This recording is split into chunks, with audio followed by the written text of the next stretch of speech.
Now we come to the high level segment, country statements. So we've already had country statements from two countries. Any other country wishing to make a country statement may now do so. Yes, please. Which country is that? The flag, please. Yeah. Which country?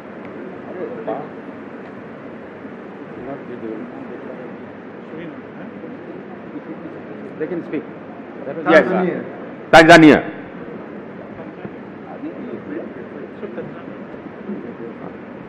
Thank you, Mr. President. On behalf of the government of the United Republic of Tanzania, I would like to express our sincere thanks to the government of India and France for bringing into life this landmark initiative, well meant for humanity.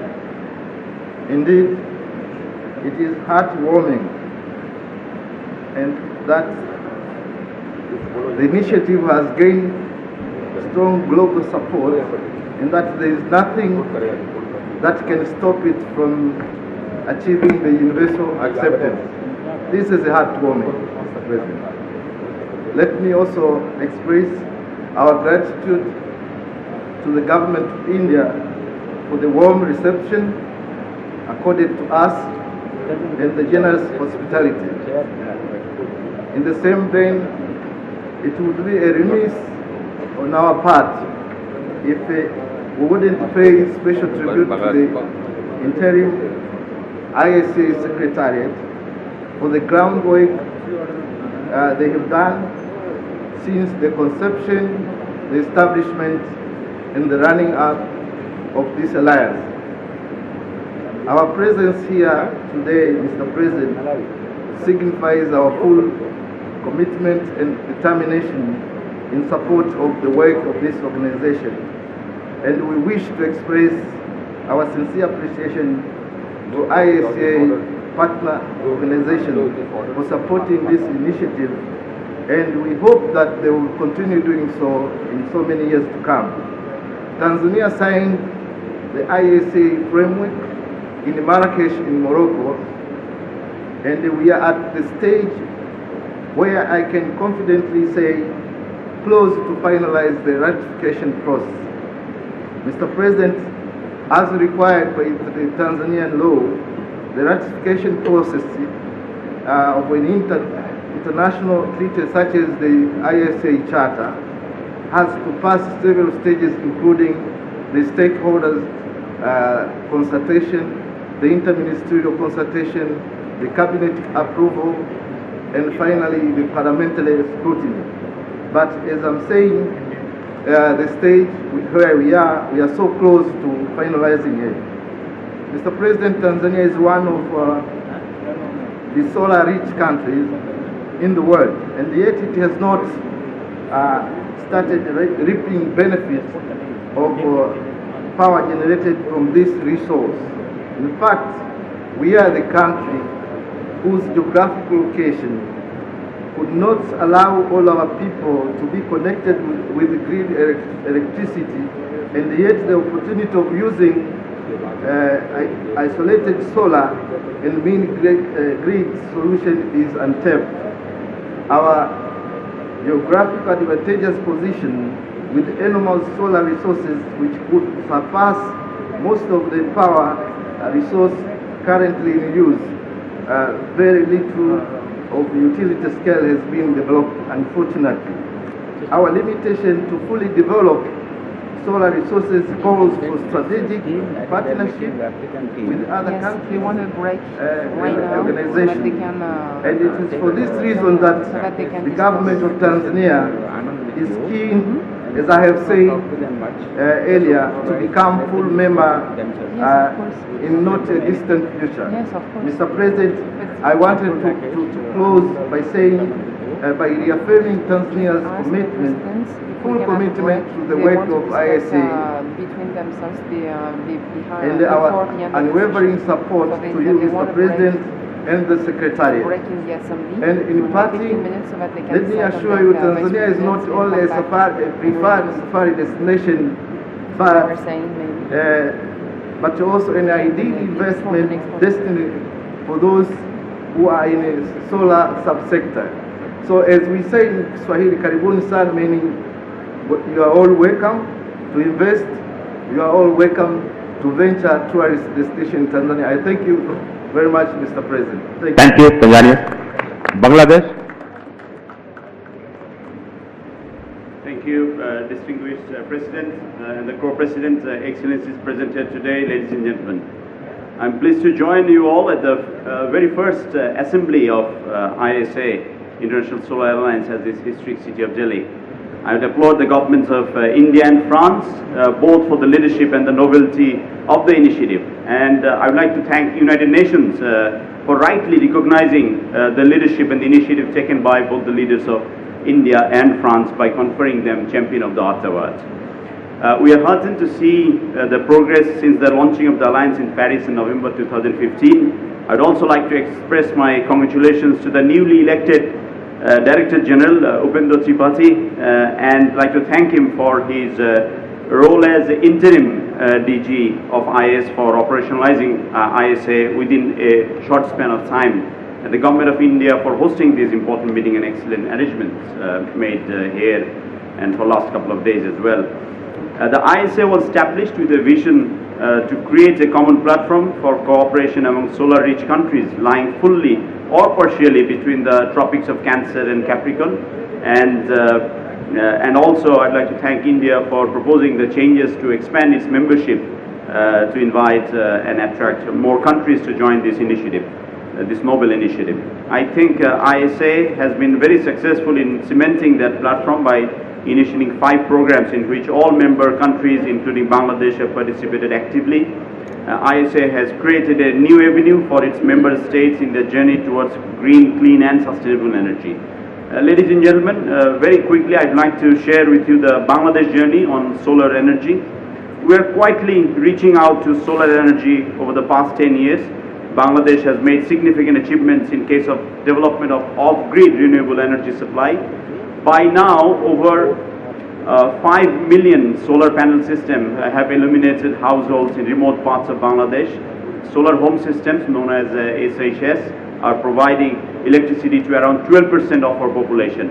In this process, lives and livelihoods of over 15 million poor people in off-grid areas of Bangladesh are changing rapidly. Currently, new installations of solar systems are encouraged by the government under a free-of-cost program within the framework of Kajer Binimoy Khaddo, which translated into English as food for work or money for work.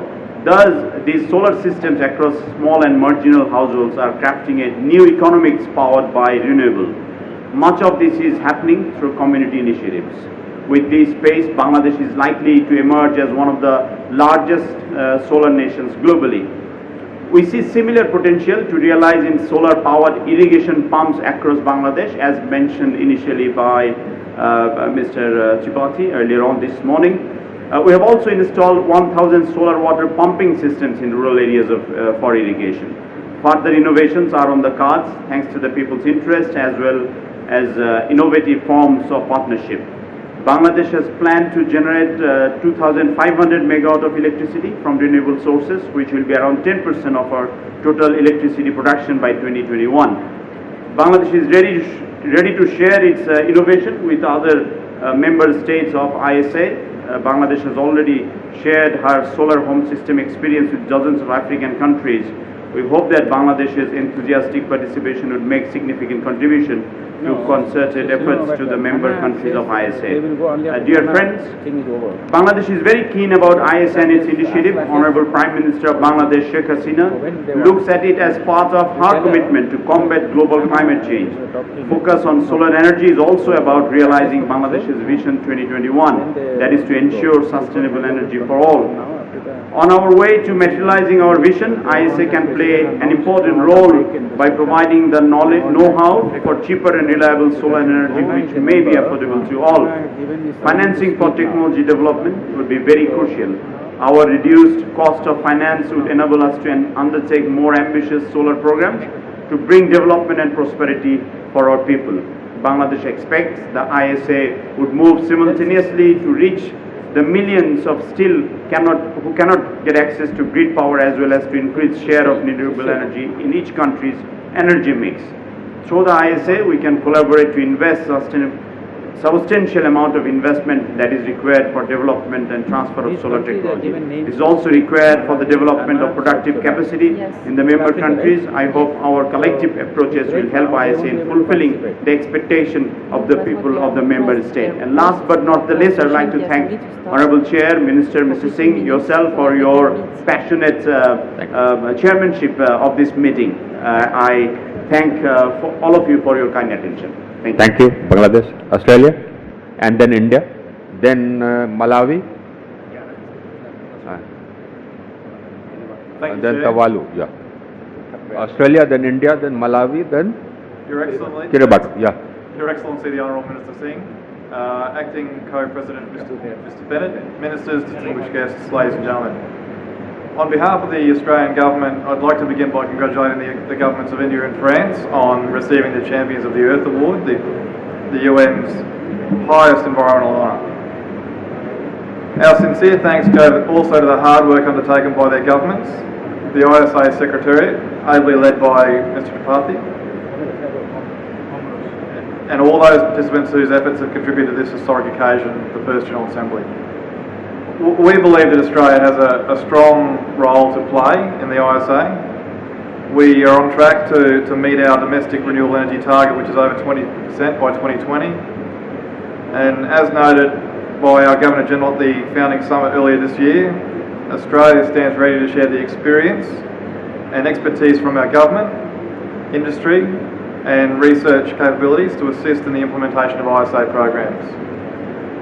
Our vision for a strong ISA is an international organisation that is recognised and respected with the highest level of integrity. That is why the decisions we have made today on setting a strong foundation based on good governance is fundamental to our success. It will put the ISA in a good stead to attract the finance, membership and talent required to meet its objectives. A key example of Australia's commitment to this is through offering the secondment of an Australian legal expert for the ISA Secretariat.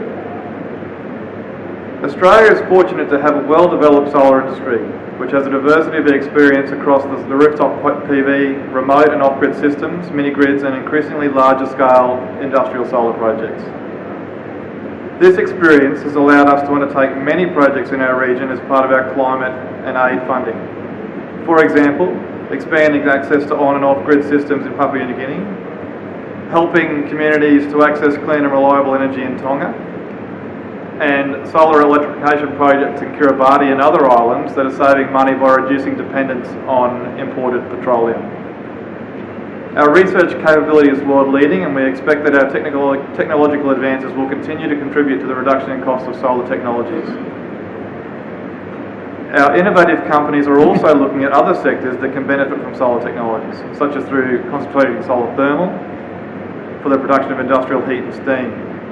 The direct use of the sun's heat for manufacturing and food processing can alleviate a significant portion of electricity demand or gas supplies and allow regional industries to operate where reliable grid infrastructure is not available. So Australia's solar PV journey is similar to others. It was virtually zero in 2008. Now over 3 million small-scale solar renewable energy systems have been installed under our renewable energy target. That consists of almost 1.9 million small-scale solar PV systems and over 1 million solar hot water heaters. To put that into context, we're not a very big country. We don't have a large population. Around 20% of Australian homes now have solar panels installed on their roofs. And the Australian Energy Market Operator forecasts that solar PV will be the largest generation source in Australia by 2036. Our policy development and industry support is now focused on harnessing innovative technologies and approaches to deliver grid stability and security services. We're undertaking projects that can demonstrate how solar parks, wind farms and enabling technologies such as batteries can deliver system strength revision, frequency control fast frequency response, and other services required for system stability. In South Australia, for example, where there are very high levels of renewables on the grid, we are seeing projects like the Hornsdale Power Reserve, which includes a 309 megawatt wind farm, and the world's largest lithium-ion battery, playing an important role in grid management. And we've seen quite frequently that it's very capable of providing very fast frequency control and ancillary services, as well as important storage and emergency backup power. We are also developing virtual power plants and demand management technologies that can assist small communities with minimal grid connection. By augmenting supply with additional rooftop PV and managing demand across villages, issues of intermittent energy access, power theft and loss of revenues can be addressed.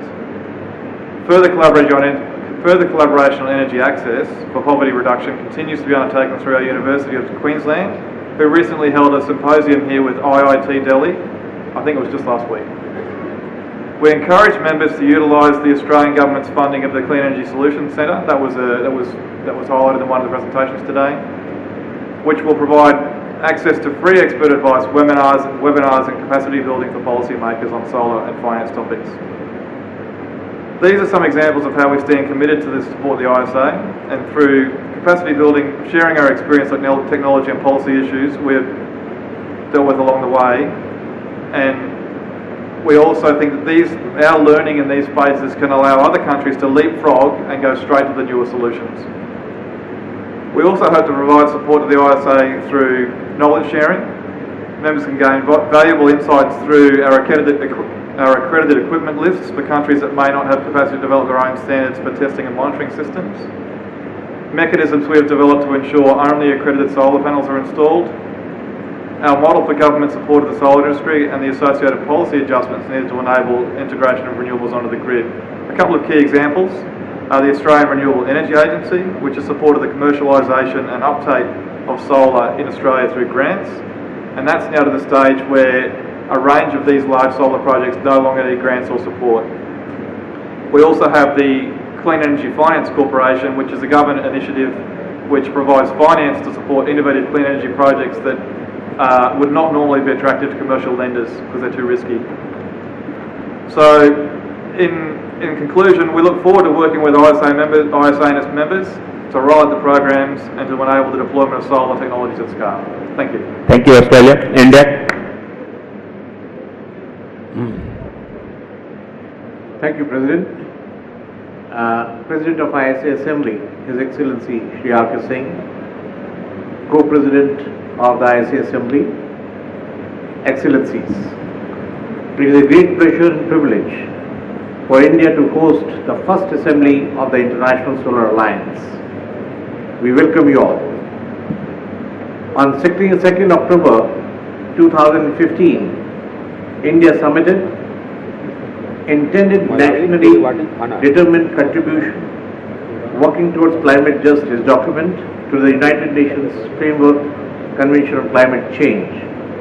This document states India has also decided to anchor a global solar alliance of all countries located between the Tropic of Cancer and the Tropic of Capricorn. Since the formal launch of ISA in November 2015, India made all possible efforts to make ISA a reality. On 16th February 2018, while inaugurating the World Sustainable Development Summit in New Delhi, the Prime Minister of India referred to ISA as the single most important global achievement after the Paris Accord on climate change. India considers solar energy essential to providing subsistence level energy, which in turn becomes the vehicle for economic development, poverty alleviation, environment protection and better quality of life. National Solar Mission is one of the missions launched by India under the National Action Plan on Climate Change for promoting developmental goals while simultaneously addressing climate change mitigation and adaptation concerns. India has set a target to install 100 gigawatt of solar park capacity by the year 2022. Over 23 gigawatt solar power capacity has already been installed. Around 28 gigawatt solar power capacity is currently under installation or bidding. The target of 100 gigawatt of solar power capacity by 2022 would not only be achieved but also exceeded, we sincerely hope. In the founding conference of ISA held in New Delhi in March 2018, the Prime Minister of India proposed 10 action points for the way forward in solar energy. The Delhi Solar Agenda, adopted in the founding conference of ISA, also recognized solar energy as a means of tackling global challenges of climate change. India has recognized ISA's judicial personality by entering into headquarters agreement with ISA. India offered to meet ISA Secretariat expenses for initial 5 years, besides giving a corpus fund of 100 crores for meeting the corpus expenses plus the establishment. The Government of India has also allotted 5 acres of land to ISA in the National Institute of Solar Energy campus in Gurgaon. Till date, against the commitment of 175 crores, India has released a sum of rupees 145 crores, that is $20 million, for creating a corpus fund, building infrastructure and meeting day-to-day recurring expenditure. The public sector enterprises of Government of India have also contributed $9 million for augmenting ISA corpus fund.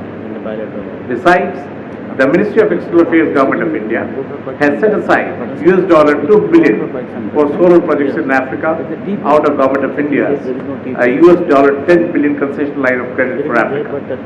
The Exim Bank of India is implementing this line of credit in close coordination with ISA countries in Africa.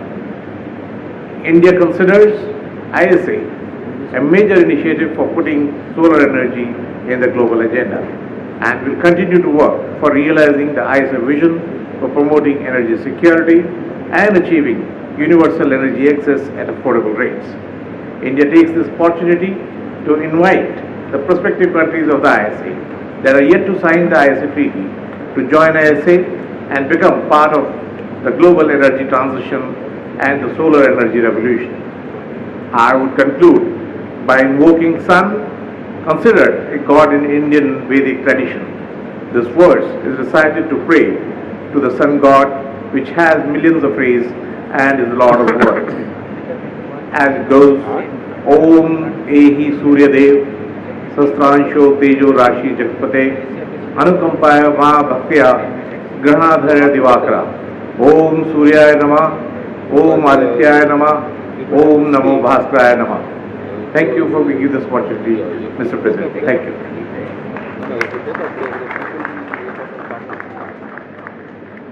Thank you, India. Malawi. Mr. President, the co-president of the Assembly, fellow cabinet ministers from ISA member states here present, heads of delegations, representatives of the international organizations, the Director General of ISA, members of the press, distinguished ladies and gentlemen. On behalf of my delegation, I bring you fraternal greetings and best wishes from the President of the Republic of Malawi, Professor David Mutharika, and the people of Malawi. Secondly, allow me, Mr. President, to place on record our sincere gratitude and appreciation to the government and people of India for the excellent facilities and unprecedented hospitality placed at our disposal from the day we arrived in this beautiful city of Great Noida. Mr. President, Malawi's perspective is as follows. About 95% of the electricity in Malawi is generated from hydro, and the remaining 2% is from standalone diesel generators. In view of the climate change, Malawi intends to diversify sources of power generation as enshrined in our just approved 2018 National Energy Policy. One of the most promising low-hanging fruits and quick fix is the challenge in use of the solar technology. Excellencies, Malawi has set a target to developing 550 megawatts of grid-connected solar photovoltaic systems by 2030, with an interim target of 100 megawatts by 2020. It is expected that these capacities will be developed by Government of Malawi under the umbrella of ISA and by independent power producers. Malawi has also set targets for increasing the number of solar water heaters from the current 2,000 to 20,000 and solar home systems from the current 20,000 to 50,000 by 2030. Mr. President, Cabinet Ministers, distinguished ladies and gentlemen, Malawi has developed a roadmap for development of solar technology as advised by the ICA Secretariat. The roadmap creates an enabling policy framework for the development of containerized solar PV mini-grid systems by 2020 and ramp up capacity of grid-connected solar power generation to 200 megawatts by 2025. The capacity will be more than doubled, reaching 500 megawatts of installed capacity by 2035 or more, based on the demand, national grid carrying capacity, enhanced and enabled international finance and technology transfer. You may wish to note, Mr. President, that we are talking about solar-based mini-grid systems in the short term due to the grid limitation I talked about earlier on. The target of grid-connected solar power of 500 megawatts or more will be dependent on lessons learned from the first two phases, which, if successful, could lead to the completion in development and implementation grid connection solar power.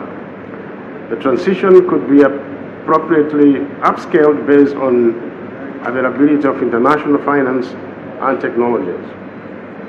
So, President, in terms of financing to support the development of solar technologies, our Rural Electrification Fund, whose establishes the Malawi Rural Electrification Fund, whose sources of funds are levies on energy sales, grants and subsidies,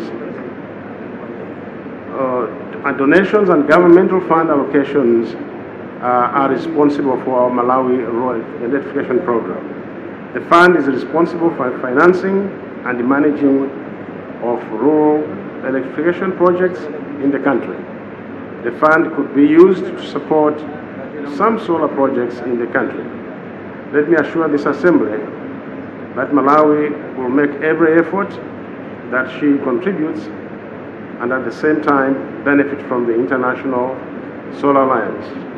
Let me also conclude by thanking the Government of India and France for coming up with this important initiative that will benefit a number of countries worldwide, such as Malawi, that are blessed with abundant sunshine for the development of solar technologies to meet electricity demand while at the same time mitigate the impacts of the climate change. The last message to the potential investors, foreign direct investors, let alone the IPPs. Malawi has now come up with very attractive incentives to those that invest in our priority area, that's energy, where you enjoy tax havens from about 3 to 10 years, duty-free on equipment, and let alone some services that go into this priority area. So, President, with these few remarks, I conclude by wishing the Assembly all the very best, and may God bless us all in this membership. I thank you. Thank you. Kiribati.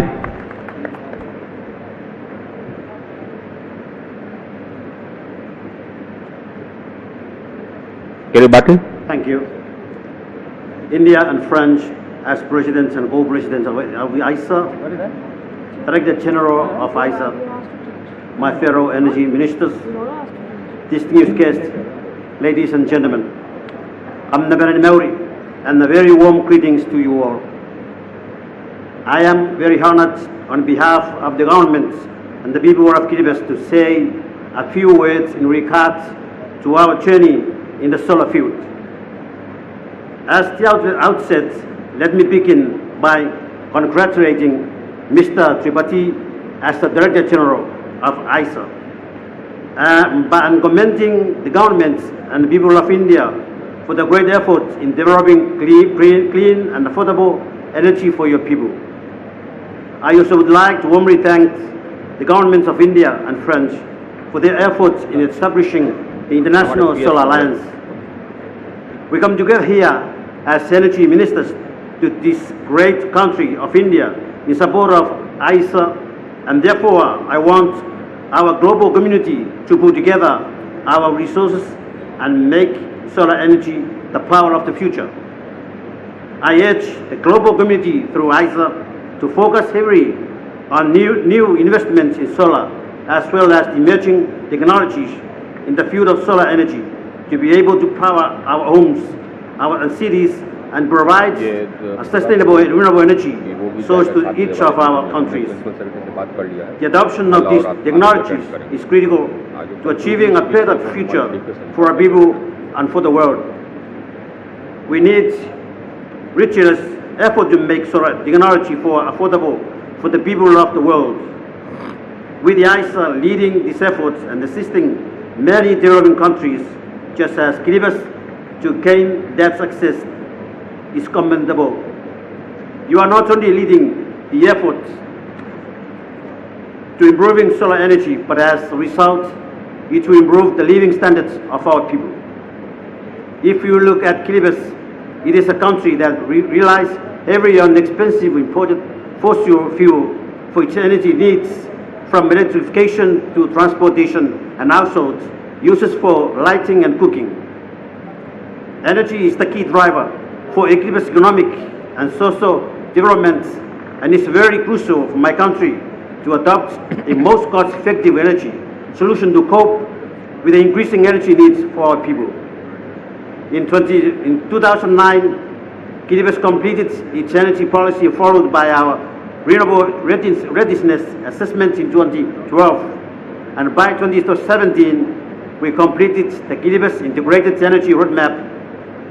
Kiribati is now aiming that by the year 2025, we will achieve 63% fossil fuel reduction through the increased use of renewable energy technologies, 23% of that being for the capital of Tarawa, and 40% being of our largest island of Christmas Island.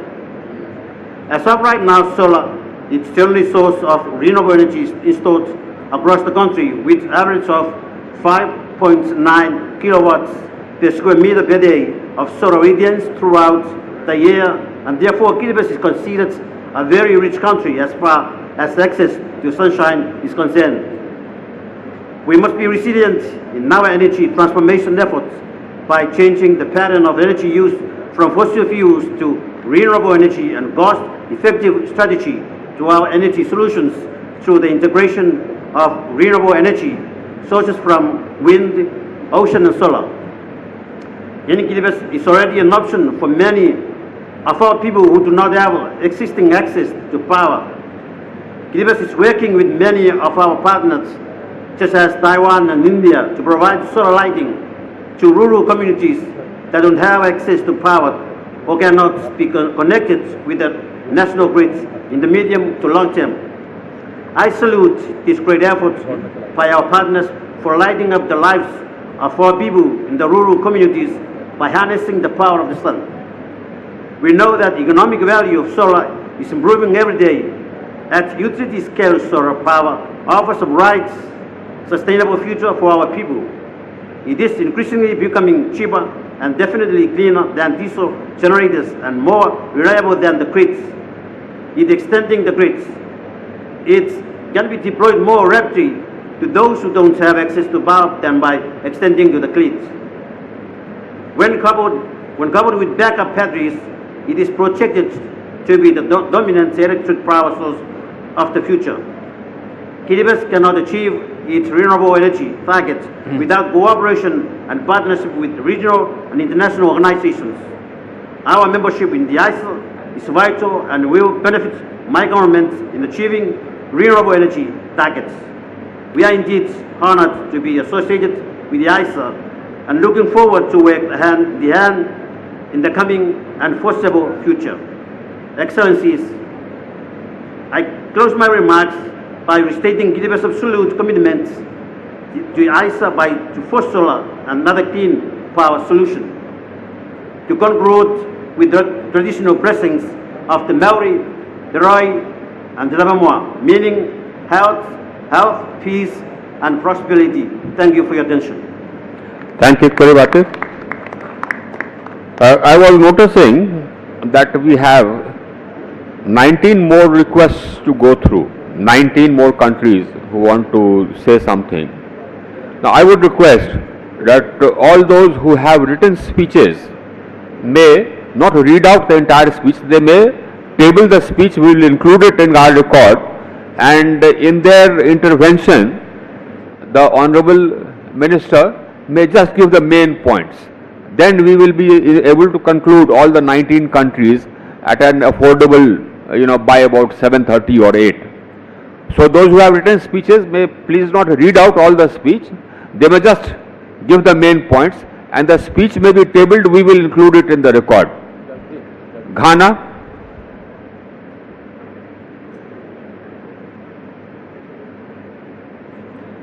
Just the main points, and the written speech we will include it in the record.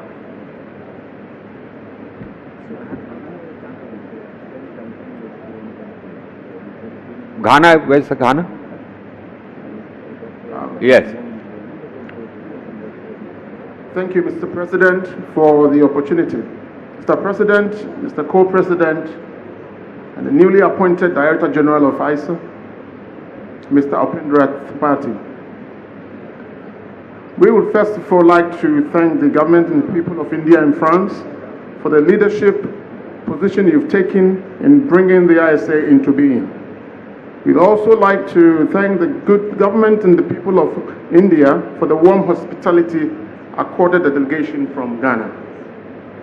Your Excellencies, distinguished ladies and gentlemen, the Republic of Ghana is very pleased to be part of this historic gathering. That is the first General Assembly of the International Solar Alliance. First, we wish to express our heartfelt appreciation to the government again of India, the Ministry of New and Renewable Energy, and more particularly, Mr. Upendra Tripathi for gracefully hosting and steering this great alliance up to this time. Congratulations, sir, for your well-deserved elevation. Indeed, Ghana has ratified both the Paris Agreement and the ISA Agreement, and Ghana has demonstrated clearly its commitment to ISA by working together with ISA to successfully develop the draft solar roadmap for Ghana, which we are in the process of finalizing to get parliamentary approval. Ghana has made significant progress in the development of solar energy for socio-economic development, and since we ratified the ISA agreement in 2017, Ghana has successfully completed 5 mini-grids and handed over to the public generation utility to manage, and there are 45 more in the pipeline. In addition, 26 solar microgrids have been constructed and commissioned for use in remote rural clinics to provide the energy required to improve health delivery. Just last month, the President of the Republic commissioned additional 20 megawatts solar utility scale project in the central region of Ghana to bring up to a total of 42.5 megawatts of utility scale solar installations to date. Efforts are underway to integrate solar in government buildings to reduce the burden of payment of utility bills for these institutions. Your Excellencies, these are just but modest achievements made within the period, and we hope that together with the ISA, we will seek to increase the contribution of solar energy in our national development. Thank you, Mr. President, for the Thank opportunity. you. Thank you, Ghana. That was nice. South Sudan, same request. You may just give the highlights, main point, and give the written speech. We'll include it in the record. The President, ISA, Honorable Ministers, the Director General of International Solar Alliance,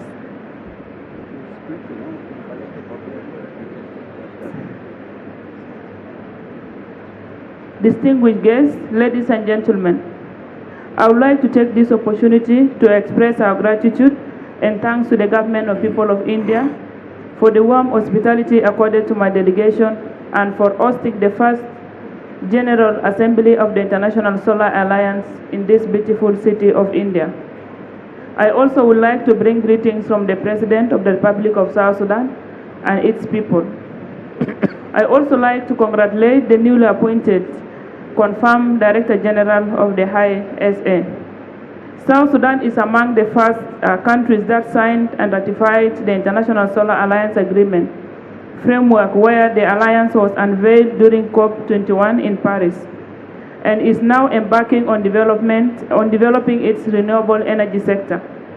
There is no national grid in South Sudan, and the majority of population is living in remote areas. The off-grid solar technology is well suited for generating power to improve the livelihood of the rural population. A sizable number of people are currently installing rooftop solar panels, and many government institutions are being powered by the solar energy. However, there is more solar potential that can be developed, thus through our membership in the Alliance. South Sudan will be applying for resources in terms of grants and loans to establish 650 megawatts solar plants to supply power to over 1 million households. Mr. President, distinguished guests, ladies and gentlemen, I would like to conclude by thanking the Secretariat for organizing this assembly and for raising the status of ISA. I would also like to thank the Director General for his vision and hard work and for managing the affairs of the Secretariat.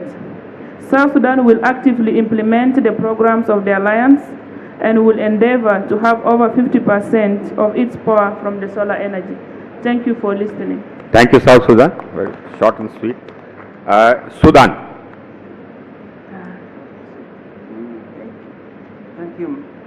Thank you, Mr. President. Mr. Singh, State Minister of Power, New and Renewable Energy of the Republic of India, dear colleague ministers of members of the ISA, ladies and gentlemen, it is my pleasure to participate in this first assembly of the ISA, and I would like first to convey my gratitude and appreciation to the Government of India for the cordial reception and overwhelming hospitality accorded to me and my delegations. Solar energy is going to be the vehicle for sustainable development in the world, with the abundant availability, temporal and spatial. Fortunately, our planet is blessed with abundant solar energy, and more specifically in the countries located between the Tropic of Cancer and the Tropic of Capricorn. We therefore commend the efforts being made by ISA to address the solar energy deployment in these countries in such high level representation. In addition to ensuring social equity, solar energy minimizes the efforts of climate change, which in itself is a great goal to strive to achieve. Sudan is a country of about 2 million square kilometers, with only 40% of its population having access to electricity. Extension of the national grid to remote areas is a challenging task for the government of Sudan, and solar energy can help a lot to solve the difficulties associated with this task. The global horizontal irradiation in Sudan range between 2,000 and 2,500 kilowatt hour per meter square, which offers excellent opportunities for investors to implement solar energy projects using available modalities of implementation. In Sudan, we started implementing some projects related to drinking water using submersible pumps powered by solar energy. We also have some 1.1 million of solar home systems which we are going to implement in rural areas. The government of Sudan is also implementing 2 solar projects, 5 megawatt each, in isolated networks in Darfur region west of Sudan. Sudan has also very fertile lands, vast fertile lands, which can only be utilized using submersible pumps for irrigation. And with that, we also started implementing a pilot project with the help of Global Environmental Facilities, GF, and United Nations Development Program, UNDP. With all very promising features of solar energy in Sudan, there are many challenges to scaling up this form of energy to be used conveniently by governmental and by private sector. The financing of the projects comes at the top of these challenges with the high upfront cost of the project. Our conclusion, we wish to place on record our appreciation for the excellent works ISA General Secretary has been doing since the entry into force of the legal framework of the ISA. Special thanks goes to ISA Secretary General Mr. Wanda Tripathi and his staff. Sudan will benefit from the successful implementation of solar energy and is committed to support ISA in its endeavor to promote solar solutions. Thank you very much. Thank you, Sudan. Senegal. Merci, Monsieur le Président. Je voudrais d'abord, au nom des autorités sénégalaises et de la délégation sénégalaise, remercier les autorités indiennes pour l'accueil chaleureux qui nous a été réservé, mais également pour l'assistance dont nous avons bénéficié. Je voudrais également féliciter les gouvernements indiens et français pour le prix des Nations Unies, féliciter le président et l'ensemble des délégués pour la qualité des débats. Le président a depuis 2010 donc mis en place un cadre juridique et réglementaire qui nous a permis aujourd'hui de faire des avancées considérables dans le domaine du solaire particulièrement, mais en général dans le domaine des énergies renouvelables. Donc nous avons mis en place une politique de développement du secteur de l'énergie avec un objectif de 30% de la puissance de solaire de la puissance installée, dans la puissance installée, dont nous avons pu à ce jour construire 6 centrales solaires pour une puissance cumulée de 140 MW qui sont aujourd'hui raccordées. Et à côté de ces 140 MW, nous avons attribué 2 centrales de 30 MW à travers un appel d'offres qui probablement devait être livré en 2019. Nous avons également une centrale éolienne de 150 MW, dont la première phase de 50 MW devrait être livrée au courant de l'année 2019. Et à côté de cela, nous avons pu faire des avancées notoires dans l'éducation rurale en utilisant les mini-centrales solaires dans les villages enclavés isolés. Aujourd'hui, plus de 700 villages sont électrifiés par voie solaire. Nous avons également un projet de mise en place de plateformes solaires qui permettraient de développer des activités économiques autour de ces plateformes dans le monde rural, donc avec des unités de transformation et des unités de production. Nous avons également toujours dans le monde rural, qui était l'a cité tout à l'heure, pour améliorer les conditions de vie de ces populations, électrifier tout ce qui est bâtiment communautaire, principalement les infrastructures sanitaires, également les infrastructures scolaires. Et nous avons deux grands programmes sur lesquels nous travaillons. C'est un programme de remplacement des pompes, des groupes motopompes par des pompes solaires que nous avons démarré, mais que nous souhaiterons continuer avec des partenaires techniques et financiers. On a également un autre programme qui va consister à accompagner les ménages du Sénégal à installer des kits solaires pour les besoins de leur consommation en énergie. Le gouvernement du Sénégal également est en train, à travers des partenaires techniques financiers, d'installer des centrales au niveau des bâtiments publics. Donc pour permettre à ces bâtiments publics de produire l'énergie qu'ils vont consommer, et cela pourrait contribuer à la réduction de la facture. Voilà ce que je voulais partager avec l'Assemblée et je vous remercie de votre attention. Thank you, Senegal. Tuvalu.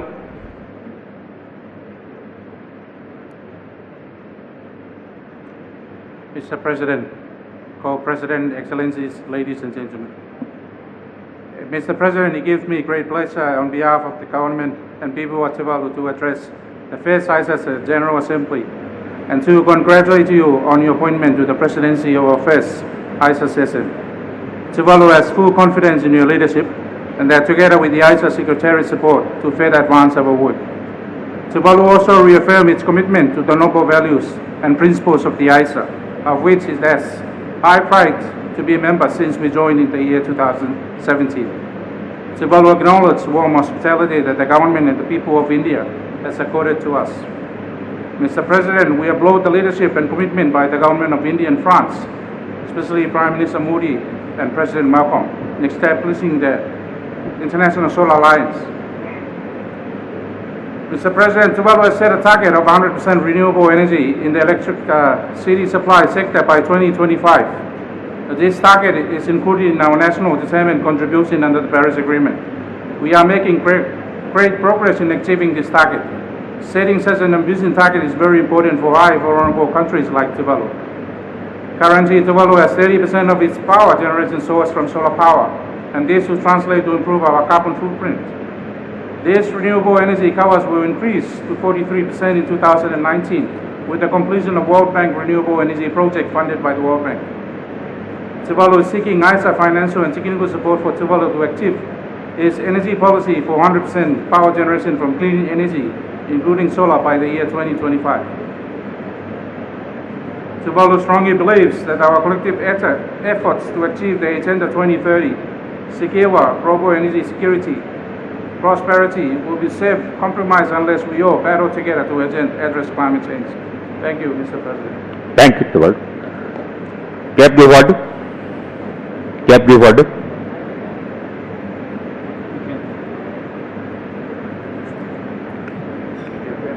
Yes, keep the word. Merci, Président. Monsieur le Président, permettez-moi d'exprimer ma profonde gratitude au gouvernement indien pour l'hospitalité extraordinaire qui m'a été réservée, ainsi que la délégation qui m'accompagne depuis notre arrivée. Monsieur le Président, en tant que petit État insulaire en développement, le Cap-Vert figure parmi les pays les plus vulnérables au changement climatique. Le pays fait face à de sérieux défis d'adaptation liés à la disponibilité des ressources en eau, à la sécurité énergétique et au processus de désertification. Dans ce sens, le Cap-Vert reste fortement engagé à l'agenda mondiale sur le changement climatique, s'engageant pleinement en tant que stratégie à long terme pour la transition vers un secteur de l'énergie sûr, efficace et durable, mettant l'accent sur le profit énergétique basé sur les énergies renouvelables, garantissant un accès universel et la sécurité énergétique pour tous. Le Cap-Vert a déjà ratifié son adhésion au CIALIS, comme j'ai dit ce matin. Monsieur le Président, des mesures importantes ont été prises au Cap-Vert afin de promouvoir un environnement juridique, institutionnel et commercial propice au développement des énergies renouvelables avec une prédominance de l'énergie solaire. Parmi ces mesures, nous soulignerons la création et la réservation d'espaces spéciaux pour l'installation d'unités de production renouvelable à grande échelle. La loi sur la promotion, l'encouragement, l'octroi de l'essence et l'exploitation de la production indépendante et de l'autoproduction d'électricité à partir de sources renouvelables. Je parle de l'autoproduction liée au réseau. Les exonérations des droits de douane sur les équipements et matériaux incorporés dans la production d'énergie renouvelable, ainsi que des avantages fiscaux liés à l'impôt sur le revenu. Le taux d'accès à l'électricité atteint 90% que le Cap-Vert prévoit d'atteindre un taux d'accès de 100% déjà en 2021. La production d'énergie renouvelable a réalisé des progrès significatifs, atteignant un taux de pénétration de 17% en 2017. D'autre part, comme une mesure visant à améliorer la résilience au changement climatique, aux sécheresses et par conséquent aux pénuries d'eau, le Cap-Vert cherche des solutions d'assainissement à bas coût pour améliorer la mobilisation de l'eau avec l'exploitation des ressources renouvelables. Nous sommes actuellement dans la phase finale d'élaboration d'un nouveau plan directeur pour le secteur de l'électricité pour atteindre une pénétration moyenne de 50% de sources d'énergie renouvelable intermittentes, en particulier l'énergie solaire, photovoltaïque et éolienne jusqu'à 2030. À l'investissement total pour mettre en œuvre ce plan est estimé à 425 millions d'euros, dont 120 millions d'euros pour le financement de 152 MW de capacité de production d'énergie solaire jusqu'à 2030. Monsieur le Président, permettez-moi très vite d'informer cette Assemblée des principaux programmes d'énergie solaire en exécution au Cap-Vert.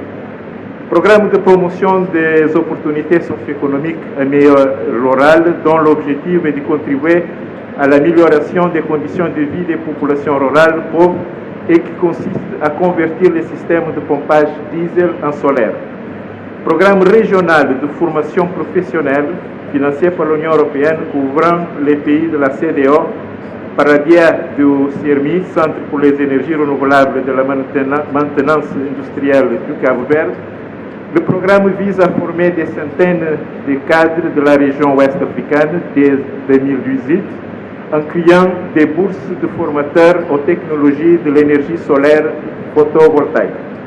Programme de mise en œuvre de la mobilité électrique au Cap-Vert qui vise à augmenter le taux de pénétration des énergies renouvelables, l'interconnexion énergétique avec les transports, où il est prévu d'installer des stations de recharge avec des systèmes solaires photovoltaïques.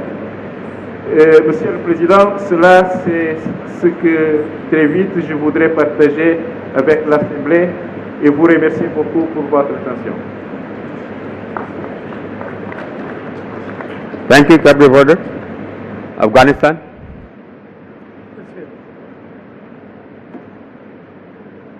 Mr. President, Excellency Mr. Singh, let me express my sincere expression of myself in government of Afghanistan to government and people of India and France for establishing ISA.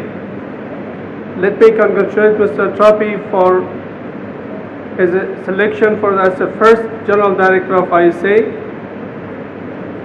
As Honorable Prime Minister of India said, one sun, one world, one grade. Yes, we have one sun and one world. Let's work all together for one grade. Afghanistan already started connecting Central Asia to South Asia with a project called CASA 1000. I'm very happy and honored to be part of today assembly meetings, and thank you very much for accepting us as a partner member of the ISA. Afghanistan has a huge potential on renewable energy. Our solar potential is 222 gigawatt. Our wind potential is 67 gigawatt. Our hydro is 23 gigawatt with 300 sunny days and 6.5 kilowatt hour per day per square meter. But unfortunately, only less than 40% of Afghan access to the modern grid, and 80% of this electricity importing from neighboring countries. We paid last year $300 million just for importing electricity from neighboring countries. We believe with the support of ISA, we became self-sufficient electricity generation from our renewable energy sources. We already started some project with the capacity of 100 megawatts and willing to go to 2,000 megawatts for 5 years. Let me wish you all the best for the participant and for ISA. Thank you very much. Thank you, Afghanistan. Comoros.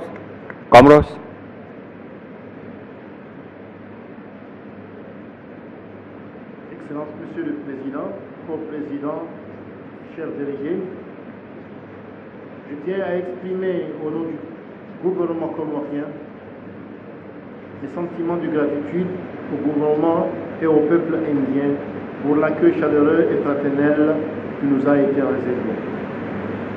Nous félicitons M. Tripartite pour sa réaffirmation au poste du directeur général des énergies renouvelables. Nous lui rassurons que nous sommes très satisfaits. Je voudrais également adresser ma profonde gratitude, plus particulièrement à l'Alliance solaire internationale, pour son aimable invitation à cette deuxième Assemblée générale qui est une réussite pour les énergies renouvelables. Mesdames, Messieurs, l'objectif principal de mon pays dans ce domaine est de croire à la science, d'une part, et d'autre part, de participer à la lutte contre le changement climatique et garantir la sécurité énergétique par la diversification des ressources en assurant un usage rationnel. Il s'agit de réduire considérablement et de façon durable notre dépendance à l'égard des énergies fossiles et tendre vers un équilibre de notre balance commerciale.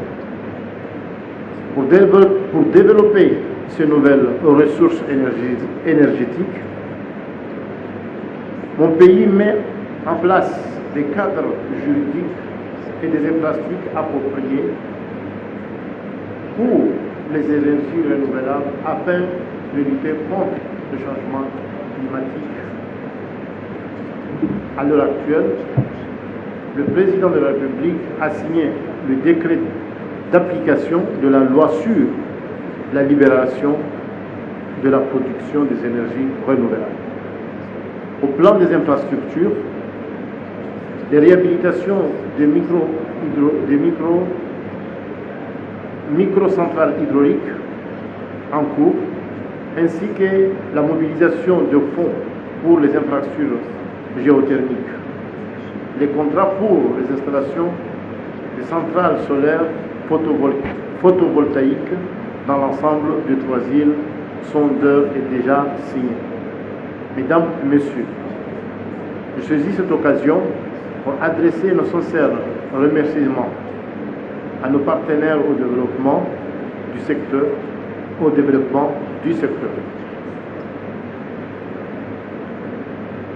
Mesdames et Messieurs, l'indépendance énergétique est une bataille que nous tenons à gagner. Elle constitue pour le chef de l'État comorien, son Excellence Azali Assoumani, une préoccupation centrale pour encadrer le pays dans le voie de l'émergence à l'horizon 2030. Nous avons beaucoup besoin de vous. Vive l'Alliance solaire internationale, la France et l'Inde. Je vous remercie. Thank you. Thank you. Sri Lanka. Your Excellencies, ladies and gentlemen, at the outset, let me convey well wishes and greetings from President of Sri Lanka, His Excellency Maithripala Sirisena, and the Prime Minister of Sri Lanka, Honorable Ranil Wickremesinghe.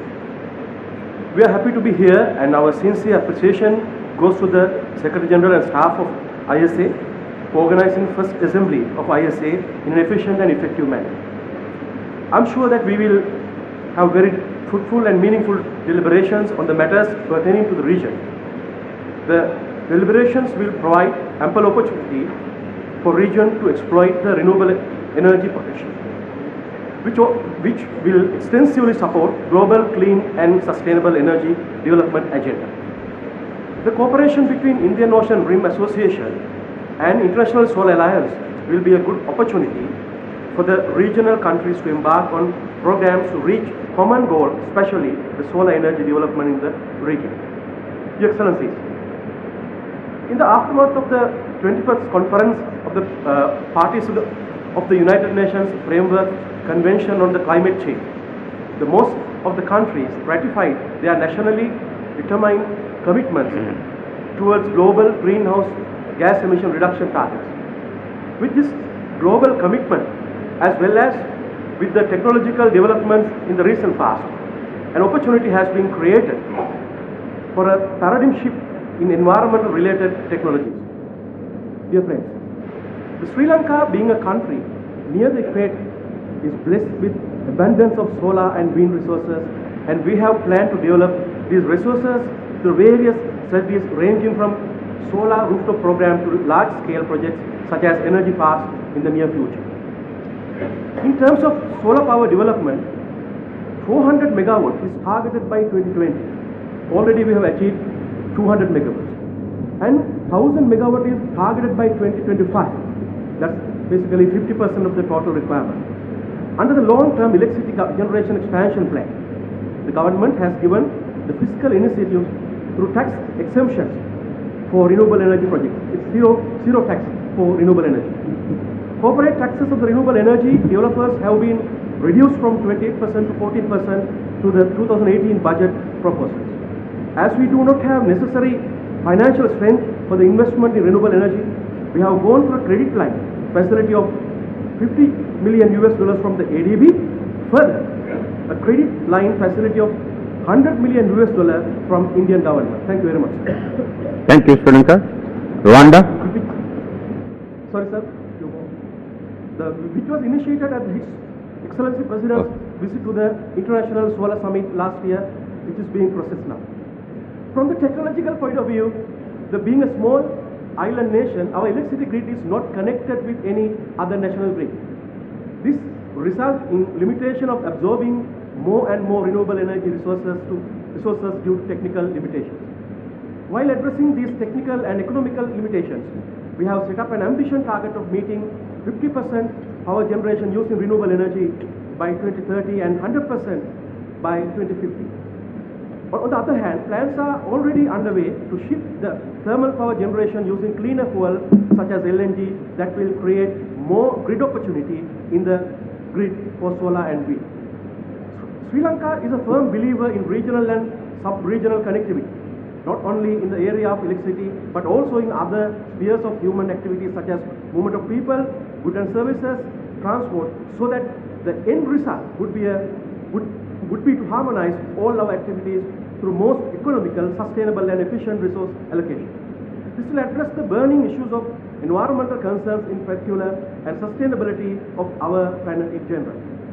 In the field of energy, it is pertinent for the member of state to share experience and support research and development in addressing technological and other related issues in harnessing more and more renewable energy. At the first step, in the technological sense, it is imperative for harmonizing country-specific technology parameters. There are many steps taken by sub-regional and regional initiatives, and the Secretariat can easily be focal point in these initiatives. Sri Lanka would endorse the initiative already taken by ISA and IORA and would like to gratefully acknowledge the same. The one sun, one world, one grid we can achieve that. And thank you very much. Thank you. Rwanda. Thank you, Mr. President, Co-President. Rwanda commends India for the commitment to the promotion of new and renewable energy, and especially for championing the establishment of the International Solar Alliance. We recognize that India works very hard to and committed a lot of resources, leadership, and time to see the founding of this organization and to make it come to fruition. Rwanda is committed to the noble cause of the International Solar Alliance and will work with India and all the partners and all other countries, member countries, to help the organization grow and thrive. Rwanda has its own ambitious targets for universal access to energy. We target universal access to electricity across our country and population by 2024. We also aim to roll out cross-country street lighting and highway lighting and solar-powered irrigation.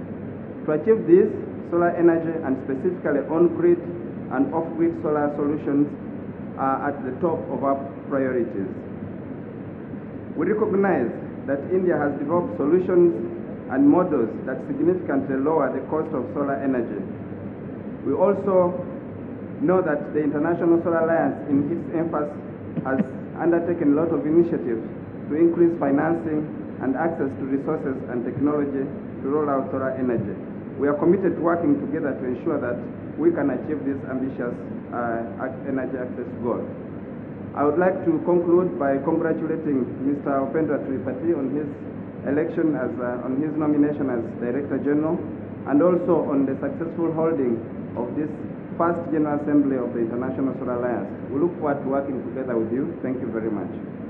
Thank you. Somalia.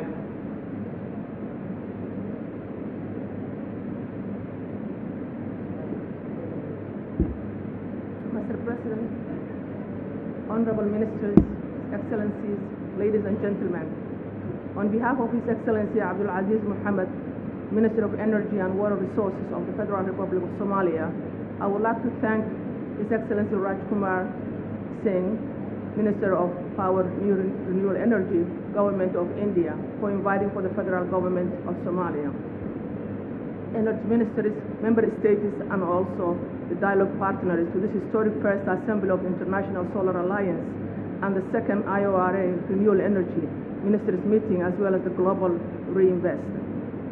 Excellencies, ladies and gentlemen, in March this year, we saw the convening of the first ISA founding summit in New Delhi, where Somalia's Deputy Prime Minister, His Excellency Mahdi Mohamed Guled, attended the meeting with other dignitaries that ratified the ISA Framework Agreement.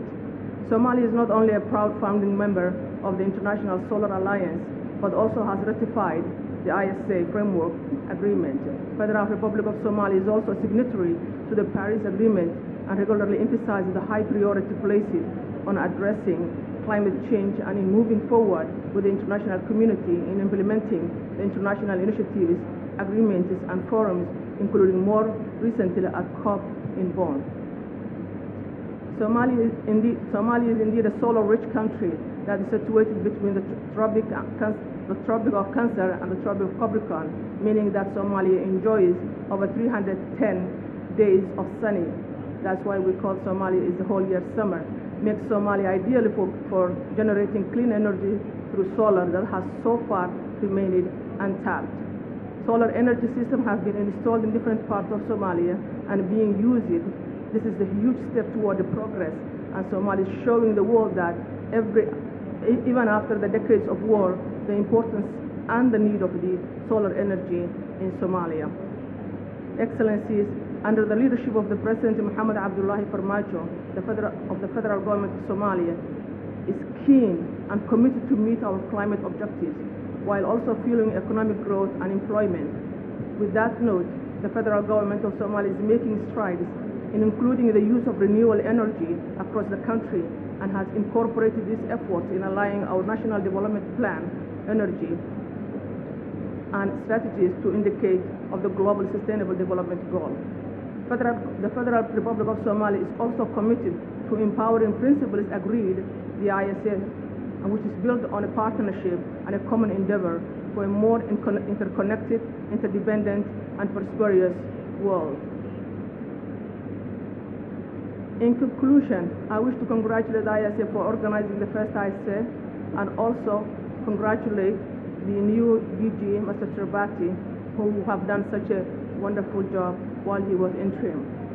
and we are also looking forward for working with the few fellow members in strengthening the ISA initiatives. And in this context, you can all rely on Somalia's commitment and readiness to achieve a sustainable energy future with a solar energy at its front forward. Believe me, the best is yet to come for ISA. Thank you. Thank you. Niger. Niger. Merci, Monsieur le Président. Honorable Président, honorable ministre, Monsieur le Directeur général, distingués invités. La première Assemblée générale de l'Alliance solaire internationale me donne l'occasion de rendre un vibrant hommage à l'Inde et à la France pour cette noble initiative lancée à la COP 21 à Paris en novembre 2015. Le Niger, un des pays les plus ensoleillés au monde, est pionnier dans l'utilisation des applications solaires qu'il a développées depuis les années 70. C'est pourquoi, dès le départ, en novembre 2016, en marge de la COP 22 à Marrakech, il a signé l'accord cadre d'adhésion à l'Alliance solaire internationale, puis l'a ratifié en juin 2017, intégrant le cercle des tout premiers pays adhérents à l'Asie. C'est la preuve qu'au Niger, nous croyons fermement à l'Alliance solaire internationale en tant qu'instrument de coopération internationale pour permettre le déploiement à grande échelle de l'énergie solaire afin de satisfaire nos besoins énergétiques. Mesdames et messieurs, à cet effet, le Niger ambitionne un objectif minimum de 30% d'énergie renouvelable dans son mix énergétique national à l'horizon 2030, tel que fixé par le Sea for All. Plus spécifiquement, l'énergie solaire participera à la transformation et à la modernisation du monde rural. Cela se fera à travers l'amélioration de la production agricole, de l'accès à la santé, à l'eau potable et à l'éducation, ainsi qu'à l'autonomisation des femmes. Permettez-moi de saluer ici le financement au Niger de projets solaires par les partenaires techniques et financiers tels que Exim Bank Inde, l'Union européenne, l'Agence française de développement, la Banque mondiale, pour la mise en œuvre de projets de centrales solaires, de mini-réseaux décentralisés et de kits solaires. Nous croyons fermement aussi que l'Alliance solaire internationale nous accompagnera dans le développement des 3 projets présentés par le Niger. Mesdames et messieurs, un aspect très important aux yeux de mon pays est le volet recherche et développement. En effet, dès 1969, le Niger s'est doté d'un office national de l'énergie solaire, ONERSOL, devenu aujourd'hui Centre national d'énergie solaire CNES pour la recherche et le développement des applications de l'énergie solaire. Je rappellerai que l'ONERSOL a reçu d'une part la médaille d'or de l'Organisation mondiale de la propriété intellectuelle pour des travaux de conception et de développement d'un moteur solaire thermodynamique en collaboration avec une firme allemande en 1988 et d'autre part a développé une usine de fabrication de chauffe-eau solaire dans les années 70-80. C'est pourquoi je voudrais inviter l'Asie à s'impliquer davantage dans cet aspect en accordant notamment des renforcements de capacités à des centres et instituts de recherche et développement tels que le CNES. Nos sincères remerciements au gouvernement et au peuple indien, ainsi qu'à toute l'équipe de la Direction générale de l'Asie pour l'accueil chaleureux et la qualité de l'organisation de cette première Assemblée générale. Toutes nos félicitations à Monsieur le Directeur général Tripathi. Je vous remercie. Thank you. Togo. Merci beaucoup, Monsieur le Président. Monsieur le Président, distingués invités, Mesdames et Messieurs. Monsieur le Président, je voulais tout d'abord vous féliciter pour votre leadership et la façon parfaite dont vous faites preuve dans la conduite des travaux de cette première Assemblée générale. Je voudrais aussi profiter de l'occasion pour féliciter M. Tripathi pour sa brillante élection au poste de directeur général et lui souhaiter bonne chance. Je voulais féliciter et remercier aussi le peuple indien pour l'accueil et l'hospitalité dont nous sommes objet et remercier, féliciter chacun de nous ici présents pour nos diverses contributions. Comme nous sommes à l'heure des bilans, je vais alors en faire un, mais très rapidement. Je dirais qu'en 2018, le Togo a fait voter une loi, promulguer une loi sur la promotion des énergies renouvelables. Donc, cette loi crée un cadre juridique et réglementaire très incitatif pour permettre effectivement le déploiement des énergies renouvelables, surtout le solaire, et aussi permettre au secteur privé de s'intéresser à la production des énergies renouvelables. Toujours en 2018, le Togo s'est doté d'une stratégie d'électrification de tous les pays et l'objectif de cette stratégie, c'est d'avoir à l'horizon 2030 un accès total à tous les Togolais, un accès total à l'électricité et surtout d'introduire dans son mix énergétique au moins 50% des énergies renouvelables. Au point de vue des grandes activités recommandées par l'Asie, nous pouvons dire sur le plan solaire pour l'agriculture que les études sont en cours en collaboration avec les ministères en charge de l'agriculture et de l'eau pour l'élaboration des projets structurants. Sur le point réseau solaire locaux dans les zones rurales, un des points phares qui nous préoccupe, le Togo, par l'engagement de l'Agence solaire internationale, a bénéficié d'une ligne de crédit de 40 millions de dollars pour l'électrification partielle de 1500 villages par kit solaire. Concernant l'énergie solaire en toiture, qui concerne aussi bien la génération d'électricité grâce au photovoltaïque que la production d'eau chaude sanitaire par des chauffe-eau, comme l'indique l'Asie, les projets ont été peaufinés avec des études faites sur le terrain et la concrétisation va prendre son envol dans un dynamisme consécutif avec l'appui de l'Alliance solaire internationale.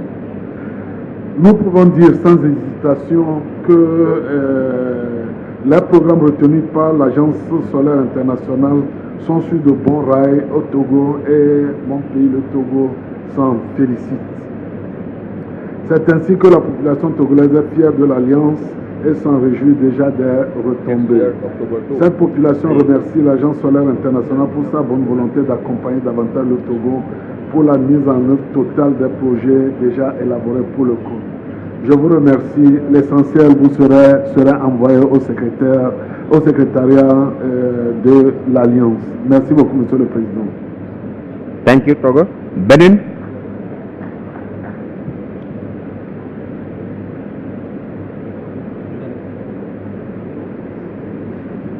Excellences, distinguées autorités en vos grands rangs, grades et qualités.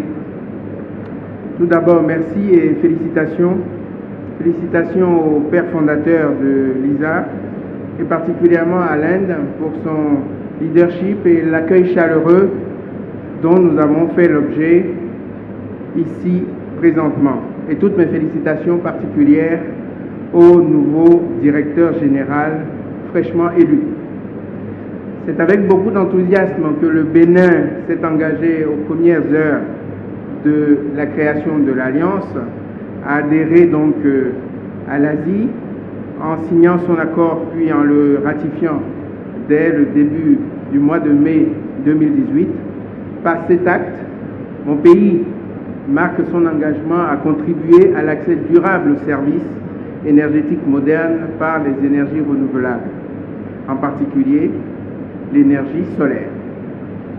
La forte mobilisation pour la toute première Assemblée générale de notre organisation, des ministres et autres personnalités des États membres, où, ayant signé l'accord de l'Alliance, témoigne de notre intérêt commun à mettre un point d'ancrage sur l'énergie solaire pour l'amélioration des conditions de vie de nos concitoyens. Le Bénin s'inscrit aussi dans cette dynamique. En effet, depuis avril 2016, le chef de l'État du Bénin, le président Patrice Talon, a fait des énergies renouvelables un outil majeur de développement et l'a inscrit en lettres d'or dans le programme d'action du gouvernement 2016-2021, en lui dédiant spécifiquement un projet phare avec, je dirais, des réformes conséquentes, notamment sur le cadre réglementaire, pour ne citer que celui-là. Ainsi, le Bénin s'est engagé à développer à grande échelle les énergies renouvelables, notamment le solaire, avec pour objectif une capacité installée de près de 100 MW d'ici 2021, soit de 0 à près de 25% en moins de 3 ans de notre capacité locale de production. En effet, il est prévu sur cette période l'installation d'une centrale de 25 MW dont les travaux vont commencer début de l'année prochaine dans le cadre d'un programme appuyé par l'Agence française de développement et 45 MW répartis sur 4 sites du pays dans le cadre du Millennium Challenge Account et une trentaine de mégawatts par des producteurs privés. À cela s'ajoutera des installations hors réseau à travers des mini-centrales et des centrales hybrides dont le financement nécessite aujourd'hui, après évaluation, près de 150 millions de dollars.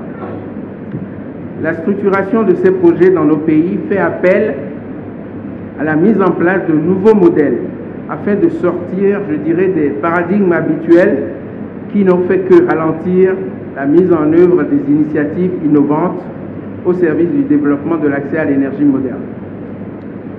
C'est le lieu pour moi de remercier à nouveau l'ensemble des pays qui participent déjà et ceux qui participeront à l'initiative Affordable Finance at Scale, qui constitue le canal par lequel nos pays s'exprimeront sur les modèles qui conviennent mieux à leur situation. En plus de cette initiative, le secrétariat de l'Alliance s'est engagé à mettre en œuvre d'autres recommandations des chefs d'État et de gouvernement énoncées lors de la conférence inaugurale au mois de mars 2018. À cet effet, il nous est loisible de constater que des appels à projets ont été lancés dans les domaines des mini-réseaux, du pompage solaire ainsi que le solaire sur les toits. À cela s'ajoute le renforcement des capacités de formateurs qui permet à nos pays de former 5 ingénieurs qui pourront à leur tour démultiplier cette formation localement à leur retour au pays. Et je tiens à féliciter particulièrement l'Inde pour tout l'effort qu'elle apporte dans ce cadre.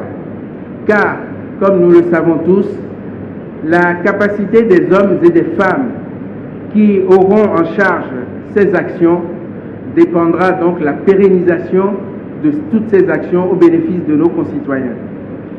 Mesdames et messieurs, fort de ce premier engagement, nous ne perdons pas de vue que l'Agence solaire internationale doit nous permettre de passer à l'échelle dans nos ambitions, comme l'ont demandé le président français Emmanuel Macron et le premier ministre indien Narendra Modi. Nos différents pays ont connu par le passé plusieurs projets d'expérimentation qui ont eu leurs succès et leurs échecs. En tout cas, pour ce qui nous concerne, plus d'échecs que de succès. Il nous revient donc ensemble de capitaliser ces expériences pour bâtir un nouveau canal plus robuste, nous permettant d'éviter des erreurs du passé, tout en accélérant l'accès aux services énergétiques modernes. Tout ceci doit pouvoir se passer dans un engagement concerté des différents États afin de disposer d'une large gamme d'expériences à exploiter et de maintenir le cap que constitue la satisfaction durable des besoins en énergie moderne de nos populations. L'heure de l'engagement solaire pour la Terre a sonné et aucun dernier ne devrait être du reste, à condition que cet engagement soit sans réserve et même qu'il prenne en compte le respect et la parole de chacun d'entre nous. Enfin, plus d'actions concrètes avec des victoires rapides que de discours, car nos populations n'ont pas le temps d'attendre, d'où la nécessité impérieuse d'identifier des projets phares que nous devons pousser à passer à l'échelle le plus rapidement possible. Je ne saurais finir mes propos sans remercier encore au nom du Bénin, de tous les États ici présents, et en particulier l'Inde qui abrite le siège de notre organisation. Merci du fond du cœur. Vive l'accès aux services énergétiques modernes. Vive l'Agence solaire internationale. Je vous remercie. Thank you. Madagascar. Madagascar. Monsieur le Président, Monsieur le Co-président, Mesdames et Messieurs les ministres, Mesdames et Messieurs les ambassadeurs, Mesdames et Messieurs. Au nom du gouvernement de la République de Madagascar que je représente, je voudrais féliciter et remercier le gouvernement indien et le gouvernement français pour cette grande initiative qui est l'Alliance solaire internationale. Je voudrais également remercier tous les pays présents.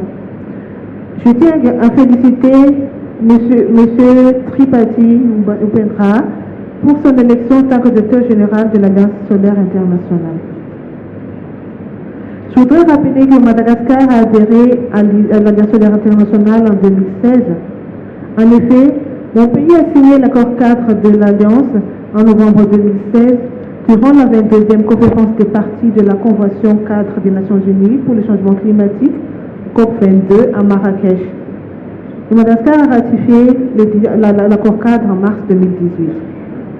L'adhésion de Madagascar à cette organisation constitue un élément important contribuant à l'atteinte des objectifs fixés par la nouvelle politique de l'énergie à Madagascar pour 2030, lesquels consistent à atteindre un taux d'accès à 70% à de l'énergie moderne.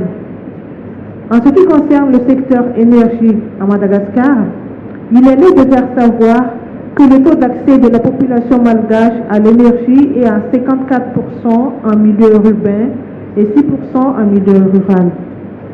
Devant cette urgence énergétique, la nouvelle politique de l'énergie a été appliquée depuis 2015. Elle met l'accent sur le développement des énergies renouvelables, 50% en hydro, 5% solaire, 5% éolien et 15% thermique, en substitution au thermique utilisé dans la production d'électricité actuelle.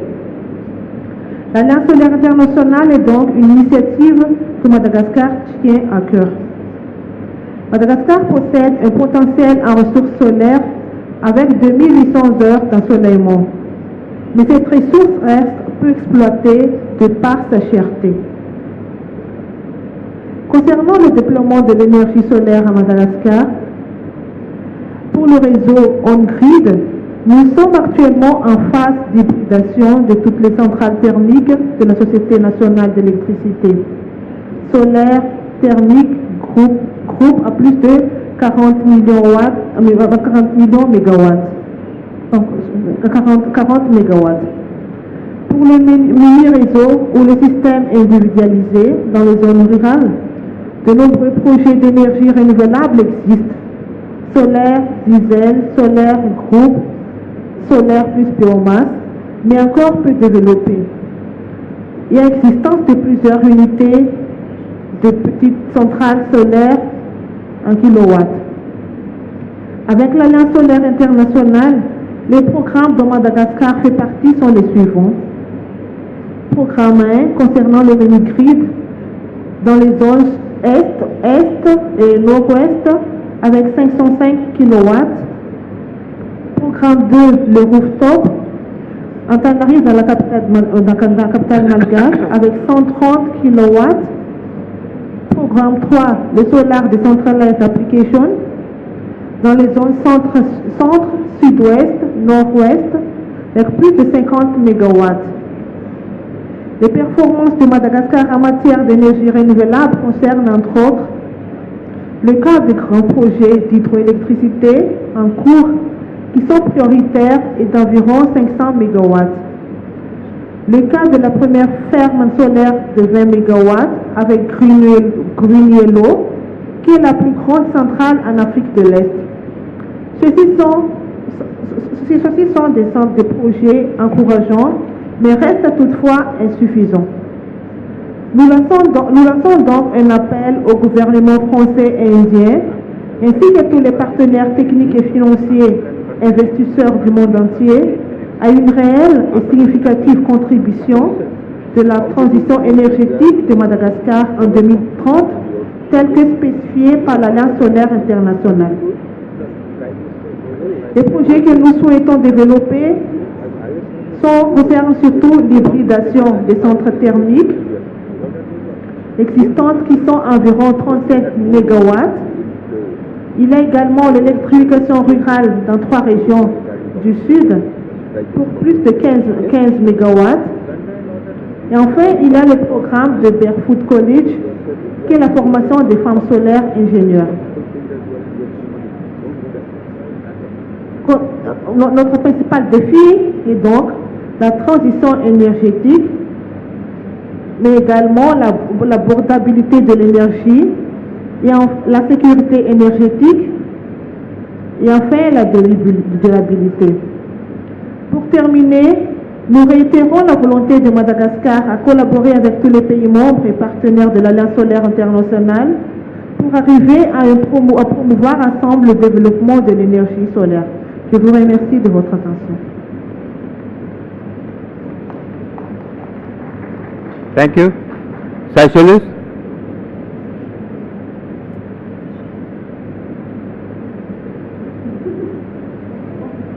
Mr. President, Mr. Vice President, Ministers, members of the diplomatic community, Excellencies all present, good afternoon. I wish to thank you, Mr. President, and the Government of India for having convened this meeting in Delhi, as India is one of the 3 countries in the world leading the renewable energy revolution and is running one of the largest and most ambitious renewable energy capacity expansion programs in the world. We also thank the government and people of India for their warm hospitality and for this strategic initiative and commitment. We recognize India's leadership and we are grateful for your support. The fact that we have placed the renewable energy at the heart of the agenda of this meeting recognizes the importance that we all place on energy as a catalyst for our development. A coordinated and inclusive approach towards better harnessing our territory's wealth and energy resources will yield shared benefits for all. To fully implement the renewable energy agenda, Seychelles has highlighted the importance of a deeper commitment to renewable energy research, and we have also empowered and facilitated the contribution of private sector to these efforts. We firmly believe that the ISA is the organization with the ideal framework through which to facilitate the sharing of best practices and research relating to renewable energy management and governance, especially in the Indian Ocean. We believe that we can further strengthen our understanding and implementation of renewable energy by also learning from many innovations being undertaken in our region, and we hope to build such partnership with the support of the ISA. Mr. President, Seychelles as a state is accelerating its efforts to scale up renewable energy in the country, and will take this occasion to connect and consult with all members of ISA for suitable investment opportunities in renewable energy. We will also discuss future energy sources for the country to facilitate collaboration and cooperation with key stakeholders in the region. That partnership has strengthened the role renewable energy would play in balancing the Indian Ocean region energy mix and addressing its long-term energy security. Today, Seychelles can report that renewable energy is one of the most cost-effective options for new power generation. Renewables provide an unprecedented opportunity to address our growing energy demands sustainably and to improve access to energy and security of supply at the same time.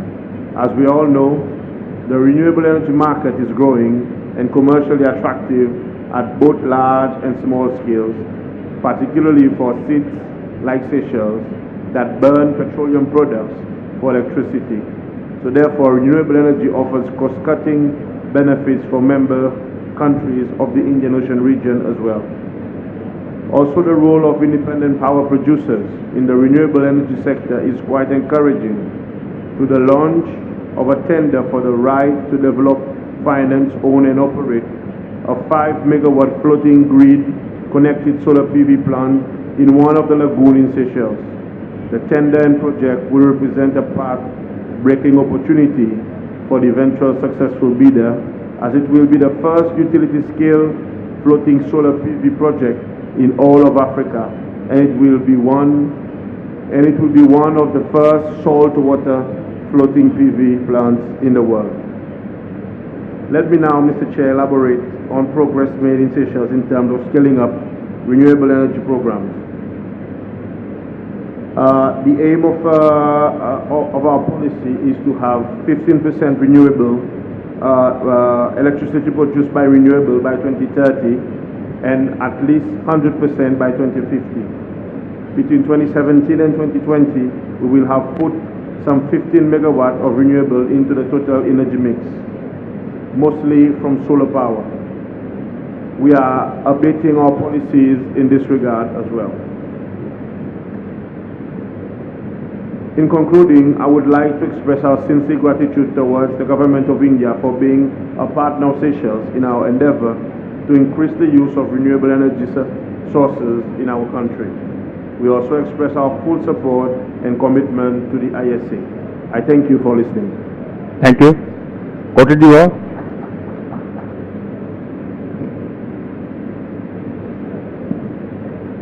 Merci, Monsieur le Président. Je voudrais remercier l'Inde pour l'organisation de cette première assemblée de l'ISA ainsi que pour le chaleureux accueil dont ma délégation et moi-même avons bénéficié depuis notre arrivée en Inde. Je voudrais féliciter également l'Inde et le nouveau directeur confirmé de l'ISA, M. Tripathi. Félicitations donc au directeur, au président et co-président pour la conduite de la réunion de ce jour également. Comme vous le savez, Monsieur le Président, le rôle de cette organisation est extrêmement important pour l'Afrique et la Côte d'Ivoire. Nos attentes sont grandes car nos populations ont besoin d'énergie, nos populations veulent de la lumière, nos populations aspirent à une meilleure qualité de vie et l'énergie solaire va jouer un rôle primordial dans la réponse à ces attentes. Elle va contribuer au transfert de technologies et cela, nous en avons fortement besoin. C'est pourquoi nous nous réjouissons de voir l'engagement de l'Inde et de la France dans l'Alliance. Sous le leadership de ces deux pays, l'Alliance a fait de grandes avancées. Nous saisissons donc encore une fois cette opportunité pour vous féliciter pour les résultats obtenus ce jour. Sachez que vous pouvez compter sur la Côte d'Ivoire pour un soutien sans faille à l'Alliance solaire internationale. La Côte d'Ivoire travaille à améliorer son mix énergétique qui fera jouer un rôle de plus en plus important aux énergies renouvelables, y compris évidemment à l'énergie solaire. Et la Côte d'Ivoire entend contribuer à tous les niveaux possibles afin d'aider l'ISA à réussir sa grande mission. À ce jour, la Côte d'Ivoire compte environ 10% de sa capacité de production en projets solaires en cours de mise en œuvre. Et nous comptons donc sur l'ISA pour nous aider à accélérer l'optimisation de cette source d'énergie dans notre pays. Je vous remercie toutes et tous et bonne continuation. Merci. Thank you. Guyana.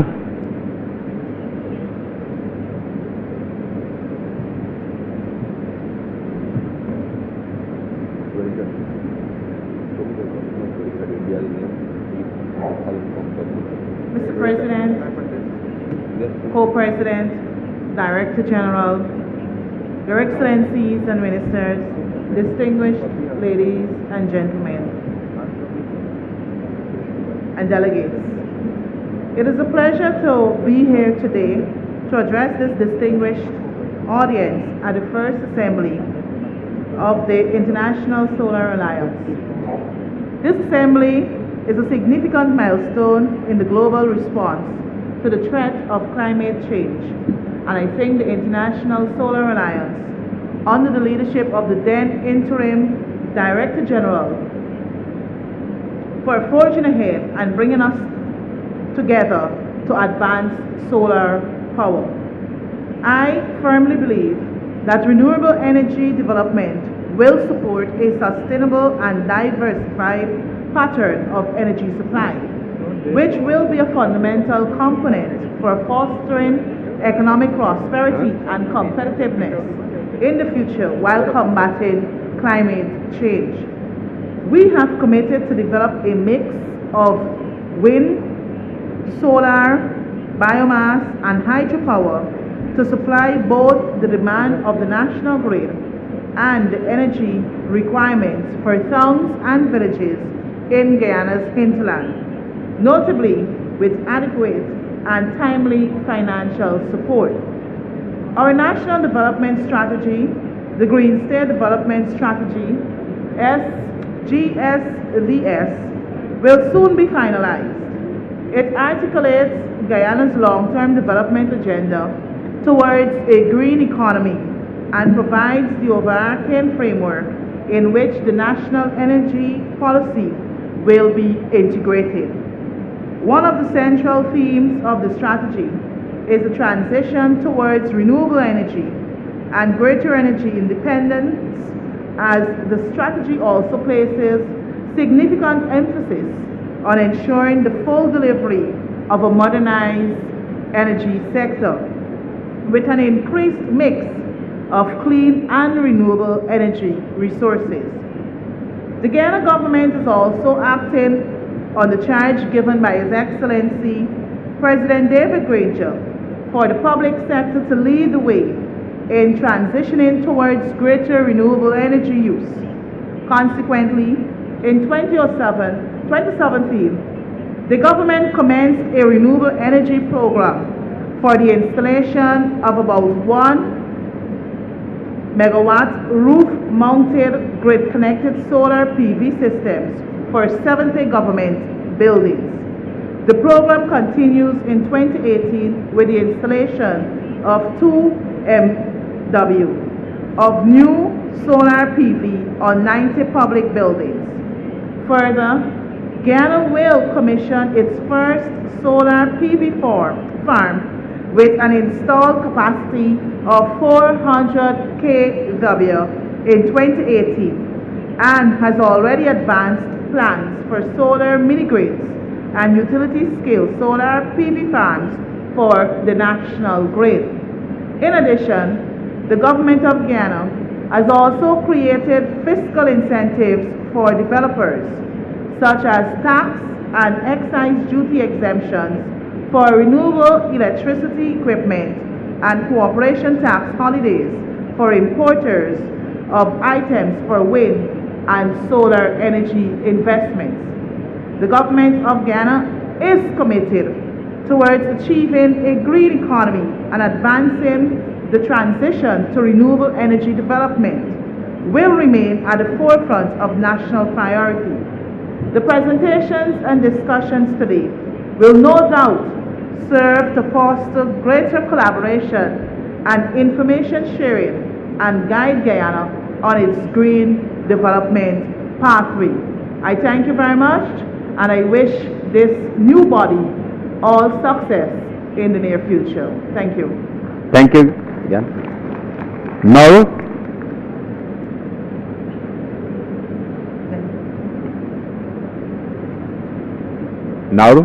Yep. President, Excellencies, distinguished delegates, ladies and gentlemen. First and foremost, I would like to begin by claiming the joint efforts of governments of India and France in establishing the International Solar Alliance, and for your commitment in bringing clean, affordable, and renewable energy for all. Nauru is the world's smallest independent republic with a total population of around 10,000. A reform on its energy sector is crucial for us to achieve climate resilience, low carbon development, and sustainable conversion of the grid electricity generated from diesel engines to renewable energy sources. We are fully committed to reducing our heavy reliance on fossil fuel and to achieve our goals under the Paris Agreement on climate change. This is absolutely essential as climate change represents the single greatest threat to the livelihoods, security, and well-being of our people. One of the priorities of Nauru's chairmanship of the Pacific Islands Forum will be on the implementation of our NDCs. To reform our energy sector, Nauru developed its energy policy framework and energy roadmap, setting 3 ambitious targets to be achieved by 2020. And one of these is to achieve 50% of grid electricity supply from renewable energy sources. Nauru has achieved grid electricity access to almost all areas of the island. However, the cost of power generation is very high due to our heavy reliance on fossil fuel, imported fossil fuel. The electricity generation from renewable energy in Nauru is currently at 700 kilowatts of grid-connected solar PV systems, comprising of 200 kilowatts installed on rooftops and a 500 kilowatt solar farm, which supplies less than 3% of the total demand. We have developed solar energy project proposals that can bring us close to achieving our renewable energy target. However, the bulk of these projects remain on paper, as we are constrained by financial and capacity resources. With the assistance of our development partners, the establishment of a 1 megawatt solar farm is soon to commence. In addition to this, we have committed our JEF 6 of $3 million to provide the enabling environment for renewable energy and to build local capacity. However, JEF 6 funding will be available post-2020, and our immediate capacity needs still need to be addressed. Nauru, with the assistance of a partner, has developed a 10 megawatt solar farm proposal, including a concept paper on domestic household rooftop solar PV systems. Our analysis shows that the financial target for mobilization of solar energy for achieving our 50% target is approximately $55 million. For a modest investment, results can be transformative for a small island state such as Nauru, providing a much stronger foundation for progress in other areas of sustainable development. Mr. President, our unique challenges as small island developing states are widely recognized. Some are distinctive in the geophysical nature of the islands we inhabit, such as limited landmass and natural resources, geographic isolation, and our vulnerability to climate variability. Like most cities, Nauru's development plans continue to be challenged by ongoing rising transportation and import costs, including the lack of financial and capacity resources. On top of all these, Nauru continues to be slapped with longer droughts and sudden heavier rainfalls causing floods. I shouldn't fail to mention the slow-on effects of climate change, where our coasts are slowly eroding away, and suddenly we find ourselves considering the need to develop relocation plans. Our island and our environment are changing. As small island developing states with limited capacity and resources, we tend to be overshadowed by larger countries when accessing climate funds for renewable energy, because we lack the scale, and the impact we make on a global scale is insignificant. I understand the need to aggregate demand to bring down the cost of solar. However, I also start considering the needs of small countries that are smaller than small. Nauru welcomes the initiative and EOI on rooftop solar program for ISA, where the program is looking to install a minimum of 1 megawatt each on government buildings, commercial and industrial complexes. This can make a substantial difference in reducing our consumption of fossil fuel. However, we are unable to meet the minimum requirement of 1 megawatt for commercial buildings due to the small number of commercial buildings in Nauru. It is recommended that due to limited resources and capacity of SIDS, some flexibility be applied in these circumstances, or when programs are being developed, SIDS constraints are considered in the process to better suit our needs. Like in the case of the mini-grid program. The current grid in Nauru is a mini-grid, and because we already have almost 100% grid accessibility, and considering the small geographic area, there is no scope for another new microgrid. Mr. President, in closing, I'd like to take this opportunity to commend your efforts in steering the first ISA assembly and congratulate Mr. Tripathi on his new role as the Director General of ISA. We look forward to working with you during your term, Mr. Baha. Thank you. Uganda. Mr. President, Co-President, Director General, Your Excellencies, ladies and gentlemen, allow me, Mr. President, to express our sincere appreciation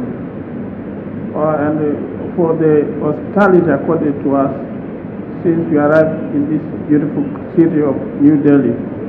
We thank the people and government of India for their hospitality. Mr. President, I wish also to congratulate Mr. Turipati upon his election to the post of Director General, and we pledge our total support and cooperation during his tenure. Uganda ratified the ISA agreement and is now a full member of ISA. Our solar energy program is still in its infancy stage. 50 megawatts have been licensed. Of these, 20 megawatts are operational and agreed connected. Discussions are ongoing for additional 1,000 megawatts on PPP basis. We intend to keep solar power as a permanent component of our energy mix. Mr. President, for distant settlements far removed from the grid, solar energy is a practical solution. The challenge has hitherto been that of limited and usually expensive storage. We believe that with more research, this challenge will be overcome. We are also implementing solar power for irrigation pumps. Under this juncture, Mr. President, I wish to thank ISA for the 1,500 water pumping systems which will be provided to Uganda under the ISA programs. This will be used for irrigation to boost agriculture, which is Uganda's main economic activity. I thank you, Mr. President. Thank you, Uganda.